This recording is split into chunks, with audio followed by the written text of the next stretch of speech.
Praise the lord. దేవుని వాక్యం యొక్క ప్రాధాన్యత. నీ వాక్యములు వెల్లటి ఎగుటి తోడని వెలుగు కలుగును అని కీర్తనల గ్రంథం 119వ అధ్యాయం 130వ వచనంలో రాయబడింది. మరియు కీర్తనల గ్రంథం 119వ అధ్యాయం 11వ వచనంలో దావీదు మహారాజు ఈ విధంగా అంటున్నారు: నీ ఎదుట నేను పాపం చేయకుండానట్లు నా హృదయంలోని వాక్యం ఉంచుకొని ఉన్నాను అని.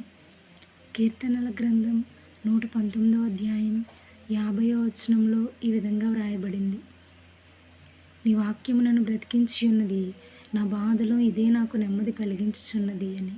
అనగా దేవుని వాక్యం మనలో ఉన్న అంధకారాన్ని తొలగించి మన జీవితాలను వెలుగుతో నింపుతుంది. దేవుని వాక్యం మనం పాపంలో పడకుండా చేస్తుంది. దేవుని వాక్యం మన బాధలో మనకు నెమ్మది కలిగిస్తుంది. అంతేగాక మనల్ని బ్రతికించేది దేవుని వాక్యమే.